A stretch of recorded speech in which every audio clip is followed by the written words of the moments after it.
Do you need to wear a mask all day long to do your job? Perhaps you're a teacher or a healthcare worker who's required to wear a mask all day long and expected to talk through it all day long as well. Quite a few people have mentioned to me that they find it really difficult to speak through a mask for long periods of time. They're getting vocally fatigued, their voice gets sore or hoarse, or they might actually be losing their voice altogether. Well, if you're having trouble speaking through your mask all day long, then you're in the right place. I've been working with singers, actors and speakers for more than 30 years as a holistic voice coach, and today I'm going to give you some simple, fast and effective tools to keep your voice healthy, strong and clear, even if you have to wear a mask all day long. Stay tuned. Q&A Tuesday, all your voice questions answered. Hi, I'm Elisa James, holistic voice and presentation coach. And as a voice coach with over 30 years experience in my field and 2 master's degrees in voice production and holistic health, I help people with voice issues all day long.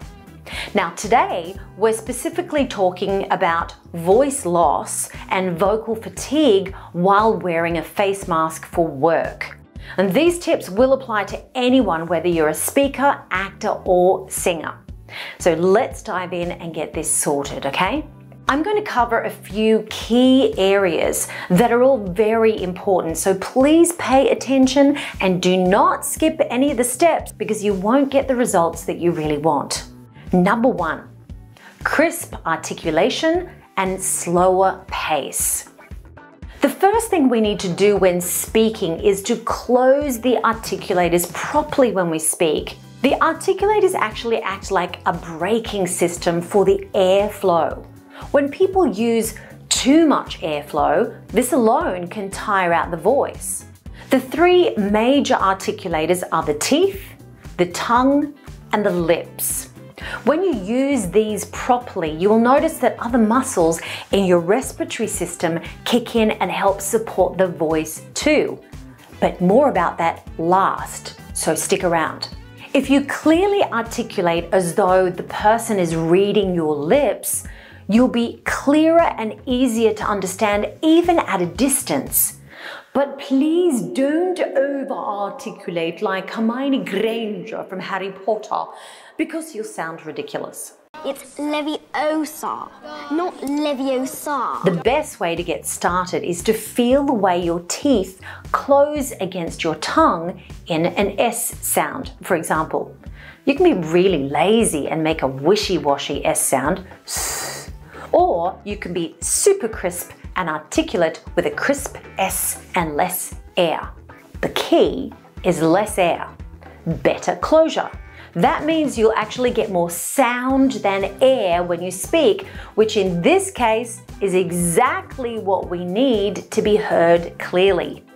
Now the next part of this is to slow down and stop rushing all your words. Choose words carefully and don't waste airtime. Wearing a mask is not the time to be chatty and flapping your gums all day long. Use brevity and slow down your pace.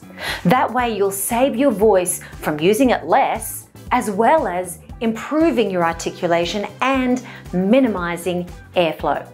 Number 2, nasal breathing versus mouth breathing. Many people don't even realize that when they're speaking or singing professionally, we tend to take small gasps of air through the mouth.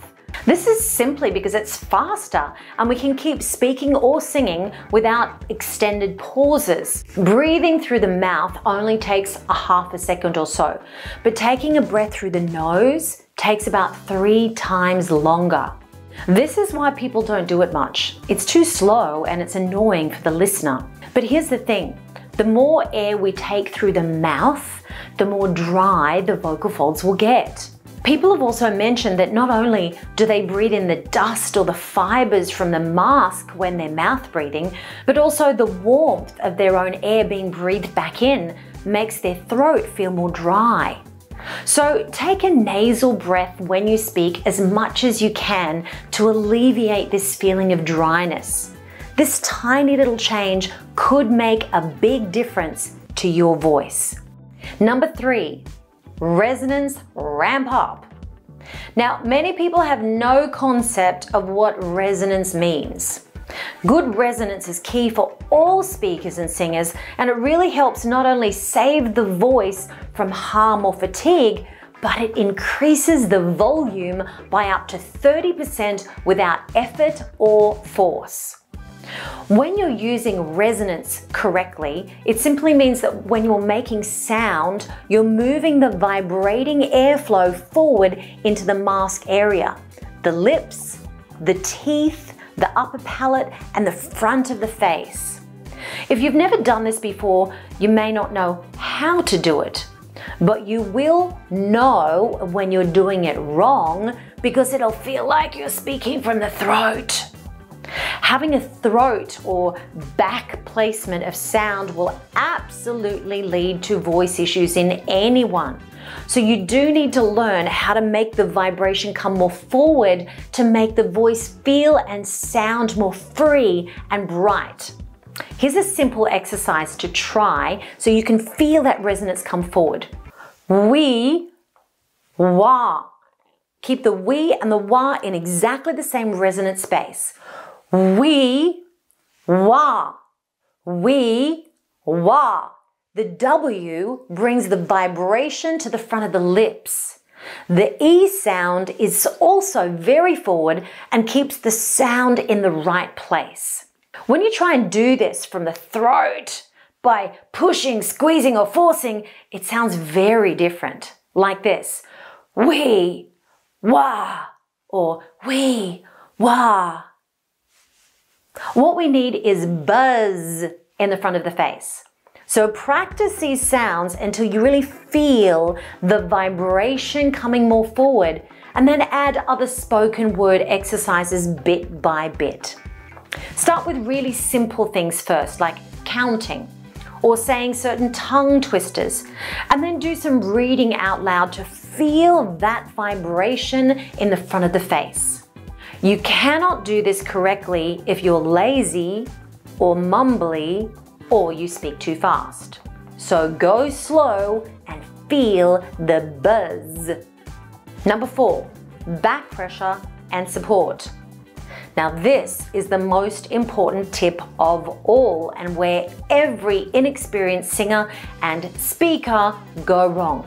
No understanding of back pressure and support can lead to vocal fatigue, voice loss, and voice damage in just about anyone.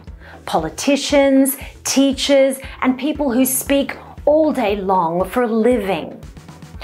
Good back pressure and support is what professional singers and actors use to project their voices to the back of the theatre, seemingly effortlessly. Think of a Shakespearean actor projecting to the back of the hall without a microphone for the whole audience to hear. Or singers like Celine Dion or Lady Gaga belting out a song with a clear, strong, and powerful voice with ease. These professionals have mastered the art of back pressure and support. Let me give you a little secret here. It's got nothing to do with your back. Let me show you how to do it. Think of a balloon.